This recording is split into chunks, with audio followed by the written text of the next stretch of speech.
Broadcast. Today is May 16th. Welcome to the Zaner MarketCast, your one and only spot to keep up with all of the agricultural market news. I am Zaner Ag Hedge Joe. And I am Dan Hussey. Welcome to today's MarketCast. We've got a couple things we want to cover today. Early podcast this week. Today is Thursday, May 16th, not Friday, May 17th. And we are jumping a day ahead. We're going to try to cover a few things. One of the things that I wanted to cover quickly here at the beginning is the little known fact. Many of you, all of our fans and followers, I know there's three of them, three of you now may or may not know that Dan is half Kenyan. And today he is going to run.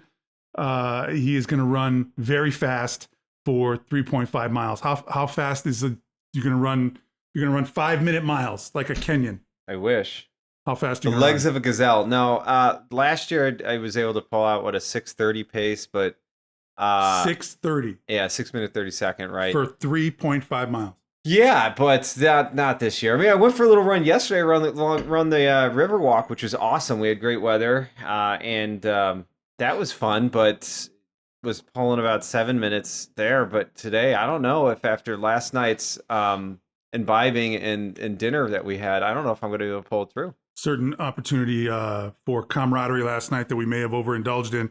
The interesting thing, now this is a large bank corporate challenge, large bank corporate challenge where we are all going to go and provide some sort of attempt at physicality. We're gonna walk the heck out of this thing. I'm shooting for 17 minutes personally, so this is a 5K. At 17 minutes, I'm hoping to have a pizza delivered, and so that should be a personal record for me. Is getting a Chicago style pizza delivered at the 17-minute mark. No, so I think that is a physical impossibility. A Chicago style pizza in 17 minutes. Big time on those is 45, brother. You probably have are you kidding? No way. That thing. You probably have to call ahead of time to get that done. done. Get that order now. But don't challenge it. It is called the Large Bank Corporate Challenge, so that might be part of the challenge is to find somebody to bring us a pizza at turn 3. So I think it's going to be a great time. But in all seriousness, that's pretty dang fast for a corporate challenged fellow. Oh, I thought you were going to say for a white guy. No, I wasn't going to say that. I think that there will be a number of people from foreign countries lined up at the front of this, and it's usually how it is. Never ceases to amaze us that various corporations have diverse workforce, and maybe for this event they might have some temporary folks in from other countries. But be that as it may, right? You will be up there with them. I mean, you're going to be in the top what? Last year, 435th out of everybody. Out of or maybe it was 460 out of everybody, 435 out of the men. 100,000 people? How many people? 8,000 people last year. 8,000 people. But 80th, I think, in my age group, which is pretty good out of 400 something. So yeah, I'm happy I'm in the top 10% there. Of the field, generally speaking. Certainly incredible. Right? So it's important for our 3 listeners to know that you are 5% of the field, actually. Yeah, one heck of an athlete. In all sincerity, that is pretty cool, man. Pretty cool. Yeah, and that's just a little bit of what I do. Right, I do triathlon on the side, Ironman in Olympic distance. So it's fun to kind of honestly, a day like today is supposed to be easy, but not to undercut it. But man, I think I'm handicapped. Yeah, we made it a little difficult. I've definitely been handicapped with last night. We'll jump right in, you guys, with your permission, into the what will be a daily market recap. We won't get to the weekly stuff yet because the week has not quite closed out. One more day, but today's price action: corn opened at 462 and a quarter. The high was 465 and a quarter. Low 456. Last trade I saw, the close 457. That was down 5.5, and certainly price action in corn. Not terrific. 100-day moving average support we found today, 456.5. Took that out by just a smidge, but closed above it.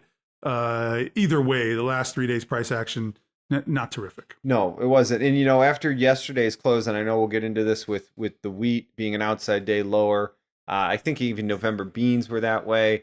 I was expecting a little more damage on the charts than I guess we saw. So maybe, maybe something we'll get surprised So here and to the end of this week. But you're saying holding that 100-day moving average, maybe there's some buyers underneath. maybe you'd like to Okay. think that, right? This market has pushed through some resistance to start this month off. Now we're seeing a little bit of that. I hate the term back and fill because that's more towards a price gap when you talk about that. But we're filling and But pulling we back are, to consolidating, find support, for sure. consolidating into levels we broke through on volume too, on those original breakouts. And we've come and declined. I didn't check the volume numbers today, but it certainly yesterday and in today, it was looking like we were coming down on that kind of declining volume For like sure. we've seen in declining the past. Price with declining volume. Exactly. And so Absolutely. long as you find the market finds support and some willing participants on the buy side, if we see green shoots alongside For that sure. volume push, it's a trend continuing higher until it's not, right? And I tend to be a little suspicious of price action that Certainly. occurs on Declining declining volume. volume, Right, So right. When people don't have the willingness to literally put their money where their mouth is, when volume isn't going through the tape, yeah, it's one of those, the tape reads, as we call it. It's not a fundamental, it's not a technical, it's reading the tape, the participation in the market. for sure. The wheat tape opened 664 and a quarter. The high was 681 and a half in July wheat. Low 656 and 3/4. Last trade I saw was 663 and a quarter. Change there, down 2.5. News item of note this morning, and you saw strength in the overnight in wheat. Yes, decent strength in the overnight. I was thinking we were coming in this morning. Wow, they're going to unwind yesterday. For sure. We're going to be back at highs and yada yada. But Russian crop here we are. impact at 2 million acres killed by frost is what they were saying, and so a higher big, overnight on big that news. number. And then here we are down again in the day session here in the U.S. Not a great look. Certainly, wheat has come very far, very fast, Yes. and there is some pullback due. But again, beans. The open 12.14, high was 12.19 and 3/4, low was 12.10. Last trade I saw was 12.16 and a quarter. That was up 2 3/4, and a lot of us hanging a hat on the fact that front month beans up, but that was a sharply, dramatically inside day. Yeah. Not a whole lot going on there, other than it managed to hang on and be positive for the day in July. For the destruction you saw on the chart on corn, little shocking. July beans was your one place of note, and I was talking with Ted just before we came in here. Not much rhyme or reason there outside of maybe some rolls, something happening in the spread markets because November beans being down today too. So you're seeing that near term, that front month contract get bought up. A little bit of taking some carry out of the market. Potential cash business, maybe? Correct. Ted was saying? At the end of the day, that's what it comes down to, is maybe some potential cash trade here going on that we kind of will hear about tomorrow, so to speak, right? Rest of the bean complex, bean oil, the open 43.55 today, the high 44.69, low of the day 43.35, closed at 44.52. That was up 0.97, almost a full point on the day. So a pretty decent performance in bean oil. Mhm. Likely NOPA crush hangover still, right? So you crush numbers way down, but also bean stocks way down, Absolutely. which the bean market seems to be trying to react to. Yeah, and if stocks are down, right, you have the demand there. Even if crush numbers don't fall off a cliff, there can be some pullback sometimes, but usually that's a pretty static number. Some demand might get a client call, but it's all right. We can get the trade desk to pick that up. But I did want to highlight, or at least come back and circle back around with that rumors from last week, which were completely unfounded rumors of the tariffs, retaliatory tariffs potentially on bean oil. Contaminated. A rumor mill, Used begins. cooking oil. Absolutely. Sure. Being dumped potentially. And that's very real. The used cooking oil coming and being sold on our market for potential use as biofuel and other things. That's very real. The rumor was that there could be tariffs on these things by the Biden administration. And then subsequently we could see then, which caused a rally, a very substantial market move in the bean oil that was then unwound as the market kind of realized this was all just unsubstantiated rumors. And when we finally got those tariff lists out from the Biden administration, bean oil and no agricultural product was on that list. In fact, it was aluminum, steel, chips, and some other, various things. Could it be the precursors to some kind of trade war brewing? The first trade war we had a few years ago began just this way with aluminum and other products, and it eventually spilled over into agriculture. We hope and pray that is not going to be the case, but you have to at least keep it on the, in your minds where are we already entering into one of those, instances? Anyway, bean meal rumors. Bean meal, the open 371.70 high, 372.60 low, 366.70. Last trade I saw was 367.70, down 4 full points there in bean meal. And here again, hangover from the NOPA crush numbers. Meal, you saw a post from Karen Braun when those NOPA crush numbers came out, and she highlighted bean meal and said, "Oh man, bean meal is not enjoying, does not enjoy these numbers." And down we went, and it's been bean meal's kind of been under pressure since, I think. Yeah, and that's one of the drags here on the soy complex in general. We have a saying around here, and I don't know if Ted coined it, but he's certainly one of the first people I had ever heard say it, that, a meal deal, or when the meal is driving the rally, it has a little bit more, Sure. and certainly sell-off too, right? Sure. It has a little more credence behind it. Nice to know that meal's going somewhere and there's demand for it. Absolutely. So a little bit of bonus today, as we have been watching cattle carefully because of the box beef numbers. We opened strong today 178.55. The high was 179.80. Low in cattle market today 178.55. Last trade 179.02 and a half. That was up almost a full point, Dan, up 77 and a half on the day. And again, what do you think about those box beef numbers? Oh my gosh, they can't keep it down. I mean, if we're heading into summertime demand and grilling season, and we're over I saw yesterday, I didn't check today, but we were at 306 in the select, and coming up and pushing above 294 in the choice. Man, I don't know when we're going to start price rationing demand for beef to start allowing packers to slow down on the kill rates. I know I'm almost having to say that tongue in cheek, because slaughter rates are several thousand behind the 5-week average, and as well as the last year at this time too. Made up for heavier weight animals that they're killing, right? That's exactly where I was going with that. You got heavier weighted animals going through the processing, coupled with potentially not enough animals out there for processors to get their hands on. Because I mean, we also saw the heifer retention numbers and heifers to slaughter peaking here too.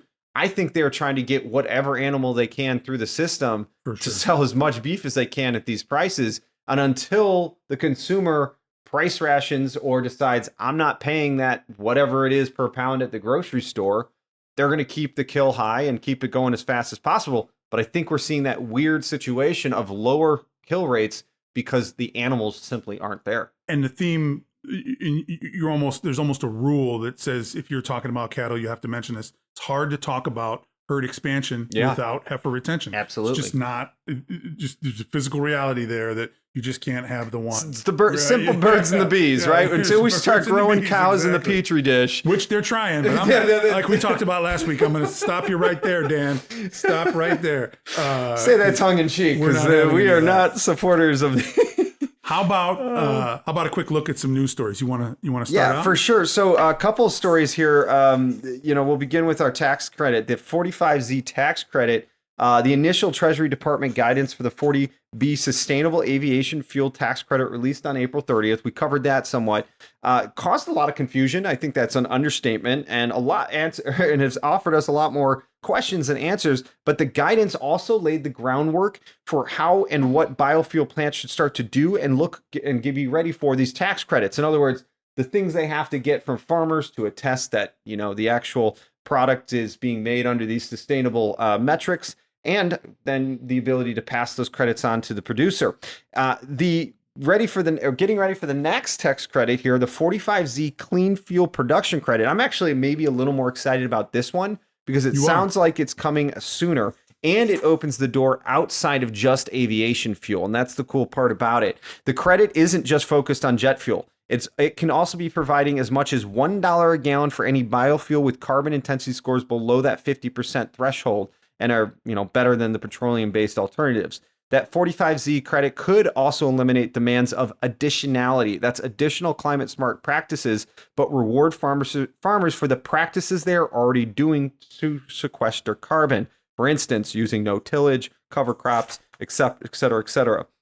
Opting into this ethanol program adds to the financial incentives that are already starting to stack up for climate smart practices, and which include a mix of USDA pilot climate start projects, which we've covered in the past here, conservation programs, and state cover crop incentives. To receive this credit, biofuel plants must show that its fuel has a CI score below that 50% threshold. And beyond that, for every point the CI reduction is worth, another 2 cents a gallon is added on. So the better, you can prove and more sustainable this fuel is, the bigger tax credit they're getting. And that is hopefully going to be worth, $1 to $1.20, they're saying in general, of a credit that then can get passed on and down the supply chain. Farmers who are not already converted to no-till, dabble in other crops, or focused on reducing fertilizer application, have a suite of options to consider rather than the three-pronged approach from that SAF. There are 135 grant recipients that have split $13.1 billion under this USDA partnership and project, which includes 75 projects nationally that in some way focus on reduced tillage. Another 92 projects with a lot of overlap are starting to pay farmers for cover crops as well. So you are more excited or as excited about this SAF.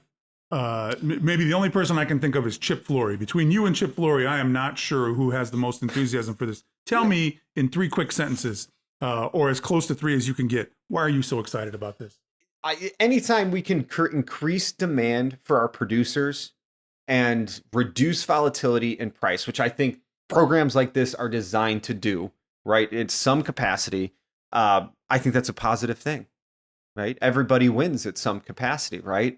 Farmers get paid more. They can have a more stable demand for the products, and that's better for the country overall. Because 30-40% of our GDP rests on this production alone. There is a lot of skepticism out there about this. There's certain components. Certainly, that people are. You can 100%. Find. You line 10 people up. They've got 10 reasons why they want to be skeptical about this. Why do you think that skepticism is unwarranted, or do you think that skepticism is unwarranted?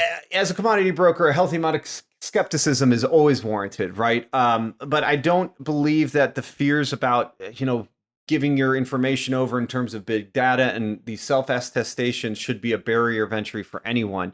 Many people are already doing these practices if you have the ability to do them anyway, because there's some of these things have proven to increase yields and be better for your farm anyway. So if you're getting paid to do what you're already doing, or maybe add on 1 or 2 extra little things that isn't going to cost you anything on their bottom line to start doing, that's the important thing.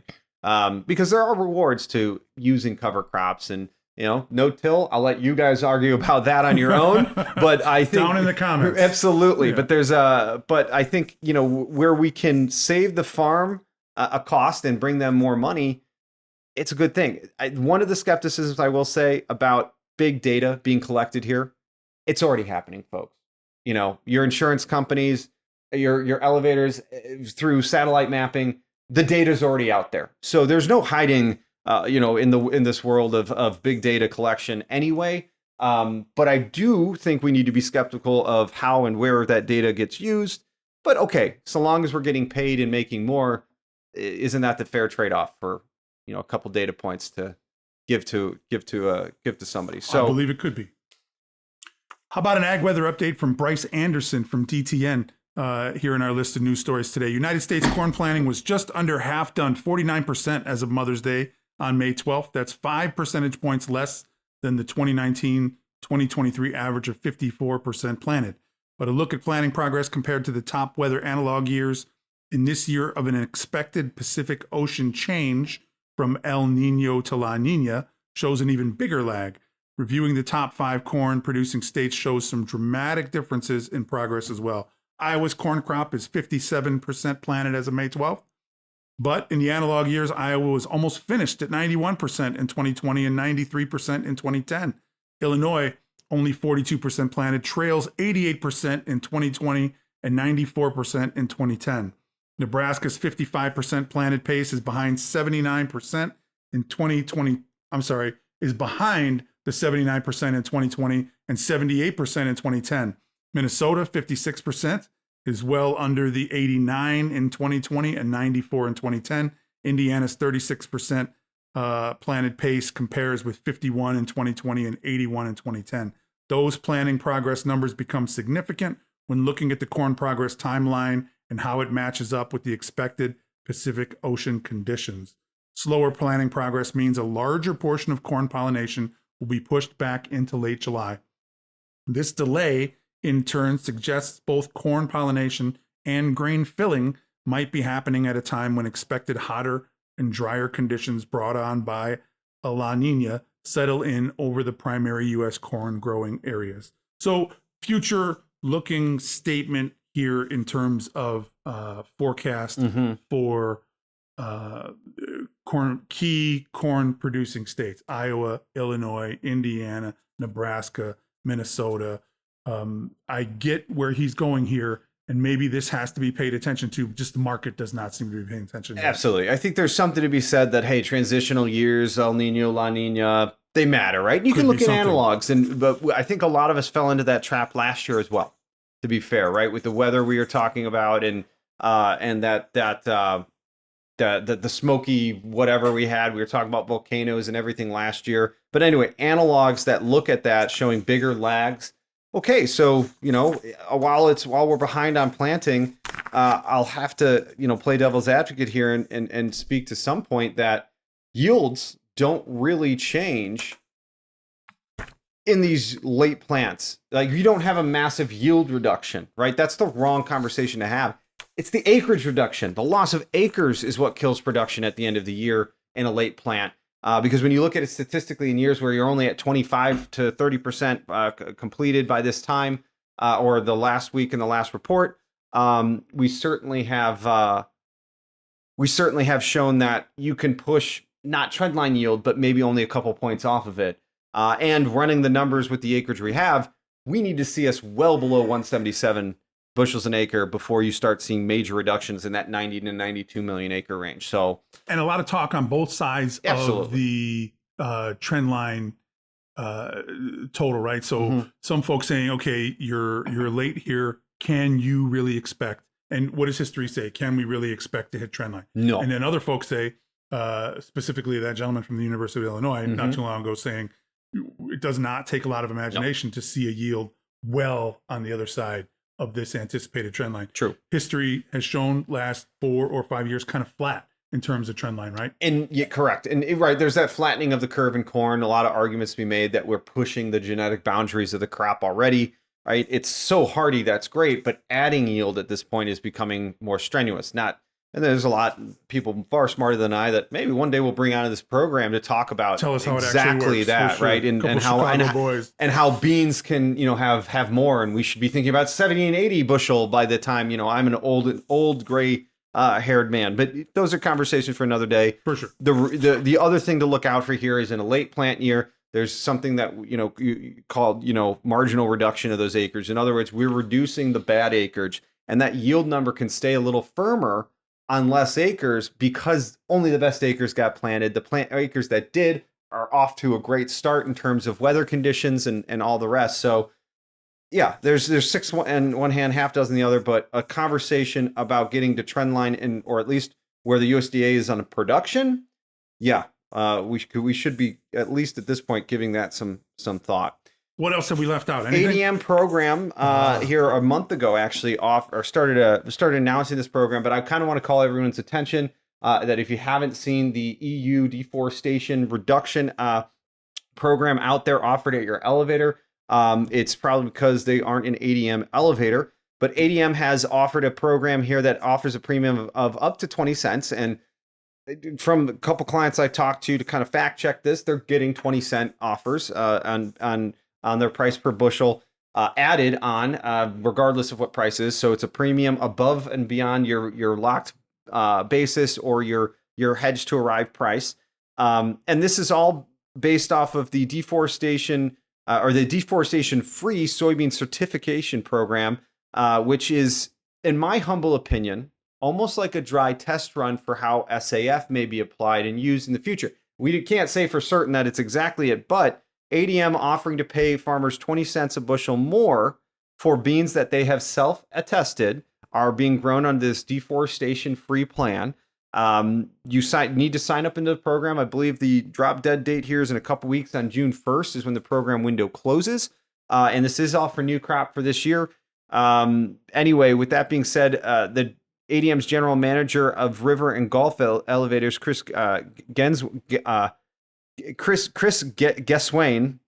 sorry if I messed up your name there, Chris, said the creation of this resource program was in response to the new deforestation regulation from the EU, and that it requires all soybeans and soybean products to be sold under this program to be traceable to a field with identifiable geographical coordinates that are eligible. Applicants must submit field boundary data and directly deliver deforestation-free certificate beans to dedicated ADM locations. Soybeans in the program are treated as separate commodity and must be segregated through the entire value chain to some facilities that can only accept certified soybeans. Where have we heard that before, right? This to me sounds like a job for Farm P&L.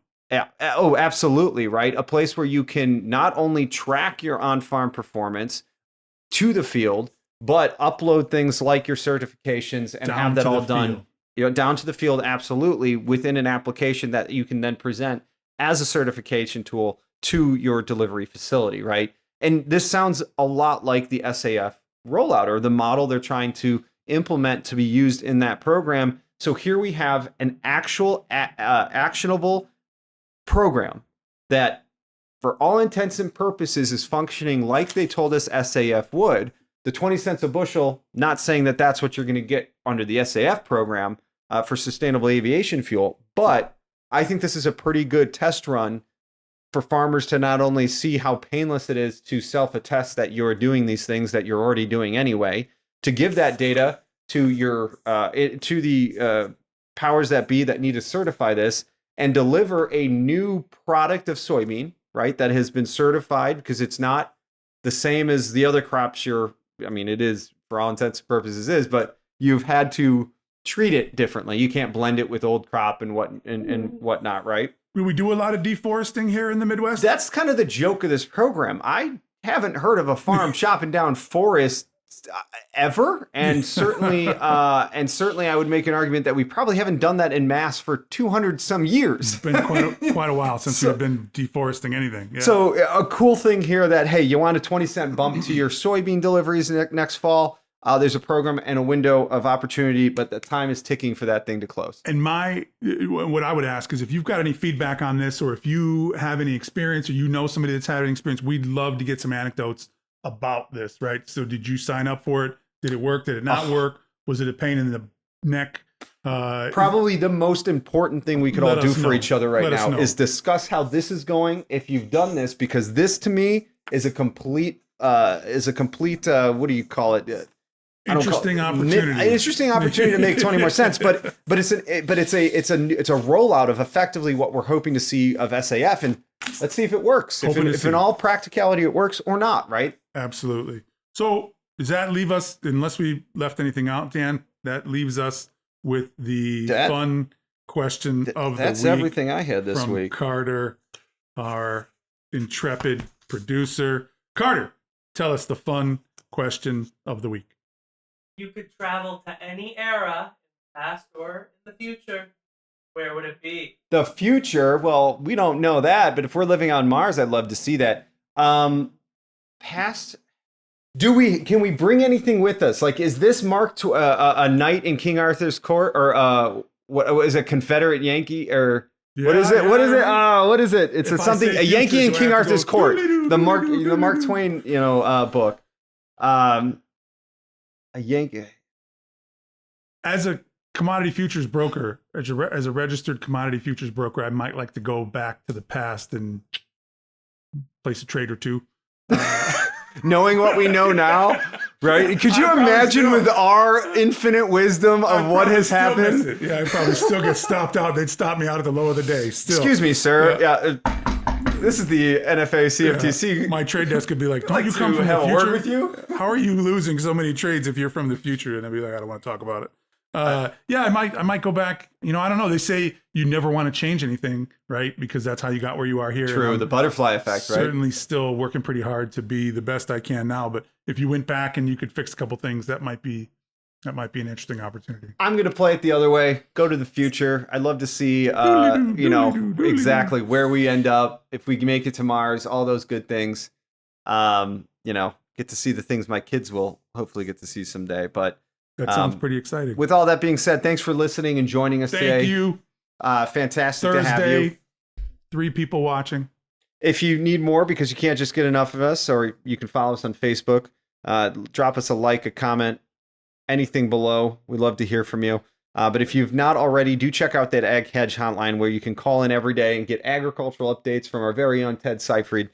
You've seen him on RFTV, Mark the Market. And hopefully, maybe next week, we'll be bringing actually him in to have some discussions about some of this stuff as well. So that will be fun to get some guests in here, starting off with Ted. It's all completely free, and you can find out the sign up links in the links, or sign up to in the links provided. Thank you again, and be sure to comment and follow us for more.